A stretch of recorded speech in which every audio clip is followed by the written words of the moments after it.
হরে কৃষ্ণ, রাধে রাধে। নাম মাহাত্ম্য। কৃষ্ণ নামের মাহাত্ম্য কি? কি আছে এই কৃষ্ণ নামে? একবার দেবর্ষি নারদ ভাবলেন সবাই কৃষ্ণ নাম নেয়, কিন্তু এই নামের মাহাত্ম্য কি জানতে হবে।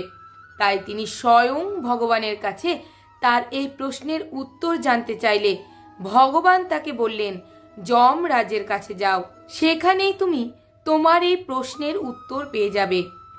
তাই নারদ গেলেন যমালয়ে। যমরাজ দেবর্ষি নারদকে তার দরবারে দেখে বিস্মিত হয়ে তার সেখানে যাবার কারণ জানতে চাইলেন। দেবর্ষি বললেন, হে রাজন, আমি আজ একটা প্রশ্নের উত্তর জানতে এসেছি। কৃপা করে বলুন এই কৃষ্ণ নামের মাহাত্ম্য কি? যমরাজ দেবর্ষির এই প্রশ্নের উত্তর দিতে ব্যর্থ হলেন। তখন দেবর্ষি নারদ দূর থেকে ভেসে আসা ক্রন্দন ও করুণ আর্তনাদ শুনতে পেলেন। নারদ যমরাজের কাছে এর কারণ জানতে চাইলে যমরাজ বললেন, এই শব্দ হলো নরকে যে পাপী ব্যক্তিদের শাস্তি দেওয়া হচ্ছে তাদের আর্তনাদ। এই শুনে দেবর্ষি সেই স্থানে যাবার প্রার্থনা জানান। তখন যমরাজ দেবর্ষিকে বললেন, ঠিক আছে, কিন্তু আপনি সেখানে গিয়ে কোনো কথা বলতে পারবেন না। দেবর্ষি নারদ রাজি হলেন এবং যমরাজ নারদকে সেই স্থানে নিয়ে গেলেন।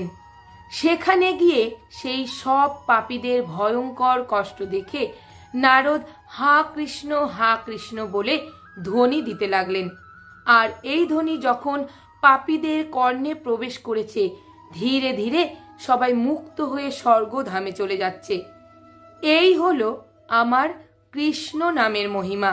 কর্ণে প্রবেশ করা মাত্রই সবাই সর্ব পাপ থেকে উদ্ধার হয়ে গেল।